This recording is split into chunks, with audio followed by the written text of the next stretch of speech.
Hello friends, मैं भूपेंद्र पाल। आज हम सब्जेक्ट कोड 103 के लिए यूनिट नंबर यूनिट नंबर 8 में वाटर वाली यूनिट में से topic formation of scale and sludge in boiler को डिस्कस करेंगे। आप सभी जानते हैं कि थर्मल कंपनीज होती है जो जहाँ पे विद्युत का उत्पादन होता है, बड़े बड़े बॉयलर्स होते हैं जो दिन रात पानी में चलते रहते हैं। और सरकार के सामने एक बहुत बड़ी समस्या है, उसके ऊपर क्या जमते हैं, स्केल का फॉर्मेशन होता है। स्केल के फॉर्मेशन से वो क्या होते हैं, बहुत जल्दी क्या होते हैं, खराब हो जाते हैं और सरकार को लाखों अरबों करोड़ों रुपए का क्या होता है, नुकसान होता है। बात करते हैं हम formation of scale and sludge in boiler. जल के वाष्पीकरण होने पर जल की मात्रा में कमी के साथ ही उसमें विलेय लवणों की सांद्रता में निरंतर वृद्धि होती है। इन लवणों की सांद्रता अति संतृप्त अवस्था में पहुंच जाती है। हम सभी जानते हैं कि यदि हम किसी जग के अंदर पानी भर लें और जब हम देखते हैं, जब पानी उड़ता है या पानी वाष्पीकृत होता है, तो हम देखते हैं कि नीचे क्या होता है, व्हाइट कलर की परत जम जाती है। ऐसे ही बॉयलर के अंदर होता है कि जैसे जैसे पानी आता गया, पानी वाष्पीकृत होकर उड़ता गया या वाष्पीकृत हो गया, तो हम देखते हैं उसके अंदर क्या होता है, एक व्हाइट कलर का पदार्थ जमने लगता है और वो धीरे धीरे संतृप्त अवस्था में रहता है। और अति संतृप्त अवस्था में पहुंचने पे क्या होता है, वो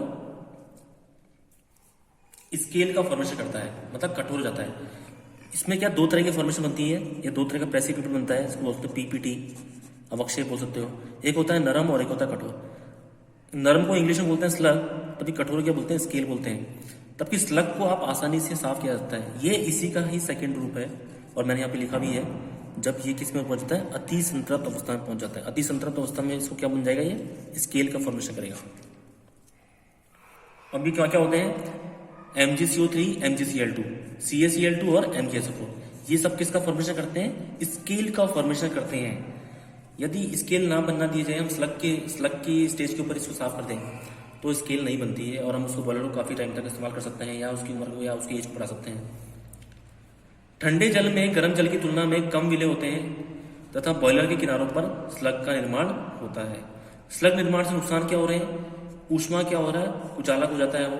ईंधन क्या हो रहा है, आपका ईंधन ज्यादा खर्च हो रहा है अब। और जो बॉयलर की एफिशिएंसी है वो क्या हो जाती है, कम हो जाती है। ये तीन मेजर एग्जांपल्स हैं, मतलब नुकसान है।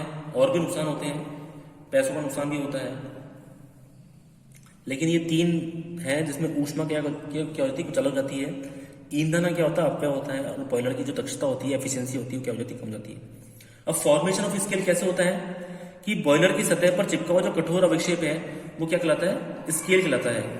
और इसको आप किसी भी बड़े बड़े ब्रश से या बड़े बड़े जो टेंडर्स होते हैं उनसे ये नहीं हटता है और ये क्या है, काफी हानिकारक होता है। पहला पॉइंट जो दे रखा है, जल के वाष्पीकरण में से विलेय लवणों की सांद्रता लगातार बढ़ती जाती है तथा यह एक मजबूत लेयर या परत का निर्माण करते हैं। अब ये मैंने लिखी रिएक्शन क्या रिएक्शन होती है उस समय, CaHCO3 का होल ट्वाइस, तो क्या बना लेंगे, calcium carbonate plus H2O plus CO2। ये टूट जाता है कैल्शियम कार्बोनेट में, वाटर में और CO2 के अंदर। और जो कार्बोनेट की परत होती है, ये कम दाब के बॉयलरों में इसका ज्यादा बनना देखा गया है। CaSO4 की जल में विलेयता ताप के बढ़ने के साथ कम हो जाती है। इसकी विलेयता क्या होती है, कम होती है।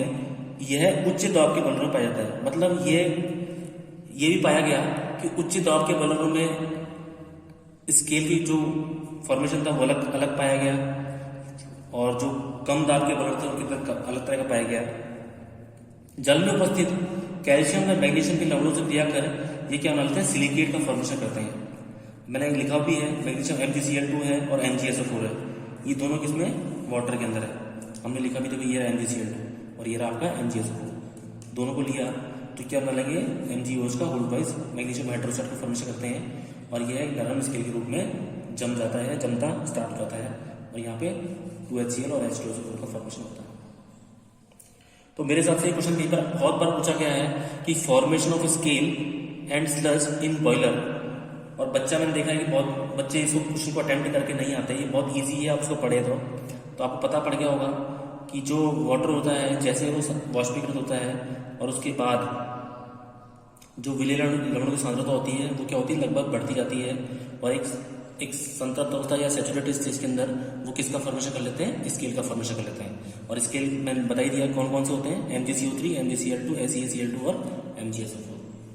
और हमें पता पड़ गया कि कम दाब के बलूनों में अलग तरह का फॉर्मेशन होता है, उच्च दाब के बलूनों में अलग तरह का फॉर्मेशन होता है। Thank you.